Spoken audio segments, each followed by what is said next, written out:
صحابہ اکرام رضی اللہ تعالیٰ عنہ کی زندگیاں ایثار، قربانی اور بے لوث محبت کی روشن مثالیں ہیں۔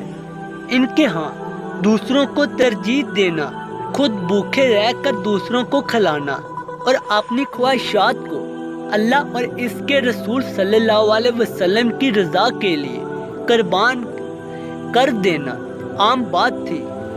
قرآن کریم نے بھی ان کے اس جذبے کو سراہتے ہوئے فرمایا، اور وہ دوسروں کو اپنی ذات پر ترجیح دیتے ہیں، خواہ خود کتنی ہی سخت محتاجی میں ہو۔ حضرت ابو طلحہ رضی اللہ تعالیٰ عنہ کا واقعہ۔ ایک مہمان نبی کریم صلی اللہ علیہ وسلم کے پاس آئے۔ گھر میں کھانے کے کچھ نہ تھا۔ آپ صلی اللہ علیہ وسلم نے پوچھا کہ کون ان کی مہمان نوازی کرے گا۔ حضرت ابو طلحہ رضی اللہ تعالیٰ عنہ انہیں اپنے گھر لے گئے، خود اور ان کی بیوی بچوں کو بھوکا سلا کر چراغ بجھا دیا اور مہمان کو کھانا پیش کر دیا۔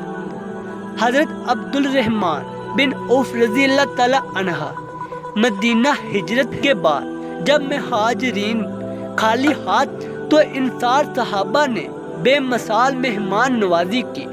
حضرت سید بن ربیعہ رضی اللہ تعالیٰ عنہ نے حضرت عبد الرحمن بن عوف رضی اللہ تعالیٰ عنہ کو اپنے آدھی دولت پیش کرنے کی پیشکش کی، لیکن انہوں نے کہا، اللہ تمہیں مال میں برکت دے، مجھے بازار کا راستہ دکھا دو۔